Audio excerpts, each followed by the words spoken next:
welcome back to another episode of Jacksonville Buzz's Buzzworthy Business. This morning I have Ken, Andre, and Julio from Essential Electric Heating and Air. Good morning, gentlemen. Good morning. The last time you were on this show, it was just Essential Electric. That's right. Do you just forget the last part of the name, or what happened? Why is it now Heating and Air, and why do I have two more people? Yeah, actually. And good morning, gents. Nice to see you guys. Good to see you. Great to meet you guys. Walk me through why you got Heating and Air now. So we couldn't really disclose before, but we were actually looking to merge and open the other trades on the other side of the house. So now we're happy to announce that we have made a complete merger into Essential Electric Heating and Air. That is fabulous. So what's the number one problem with air conditioning? It doesn't work.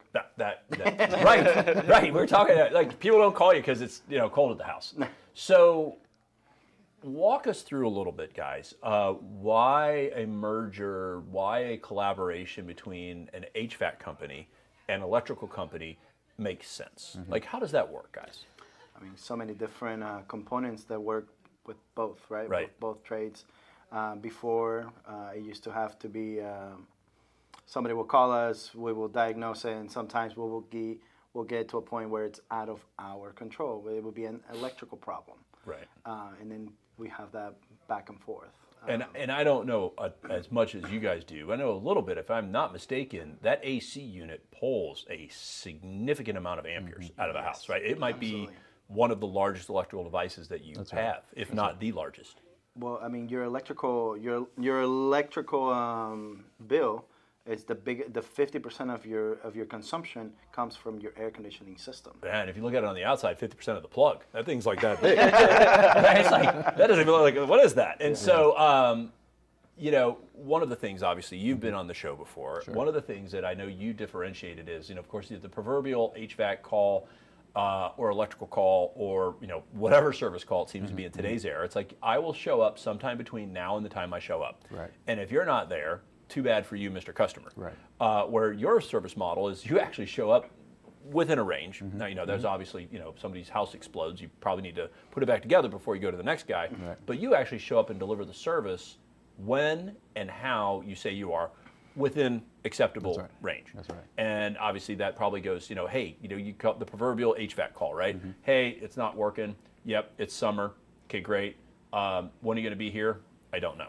Or they say, I'll be there, Thursday between 12 and 5, and they just don't show up because they have something else going on. And then, of course, then you've got a guy with an upset wife who's, maybe with a kid or maybe they have health issues.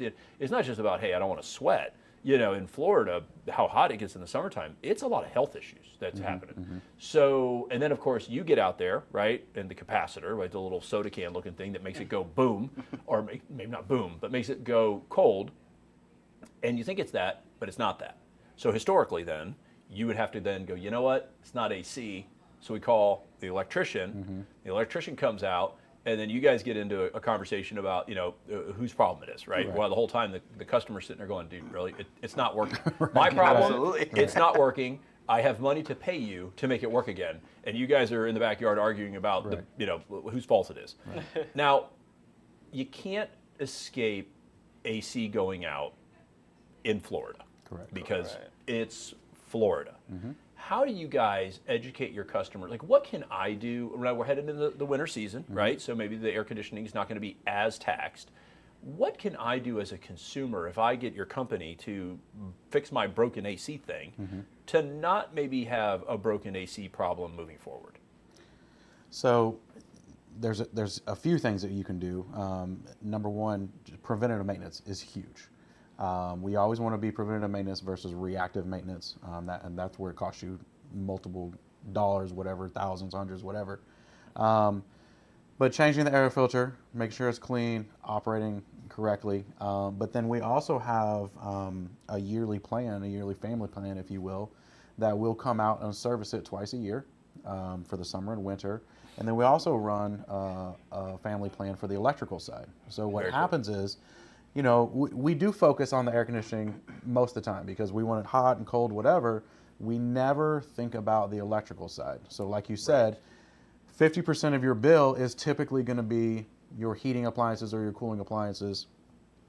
But internally, those breakers and panels, they start to wear, they start to get loose, And so it is important for us to go in and tighten that stuff down before there is a major problem. So while there are other models out there that have kind of an in-house, multi-trade solutions, one of the things that we offer is the annual plans for those multi-trades as well. Now, growing up in a fire department family, and my dad was an electrician prior to being on the fire department, you know the stat better than me. What's the percentage of house fires because of bad electric? It's got to be 70%.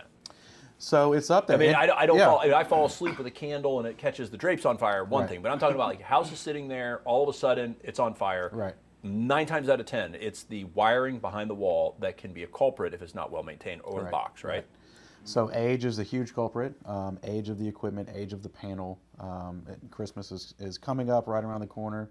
We want to plug in multiple things into that one little surge protector, one little power strip. But interestingly enough, what happens is if you put a wire and you lay it against the insulation, it's not going to just instantly combust. Where you get the fires and things like that is where you have a gap. So it's kind of trying to make like static electricity. That static electricity against something is where you can get that combustion. Which is not a good thing, by the way. This is thing. bad, because by the time you realize, if it is behind the wall, by the time you realize it, you got a bigger problem. Right. So, so what we will do is we will make sure to put the essential electric heating and air on the website at iwantabuzz.com. Awesome to see you, gents. Great to meet y'all. Thank you for coming in. As we take it away, what would you say is probably the tips and tricks? Got the electrician, please do not burn your house down. Get the plan in order to make sure your equipment is good.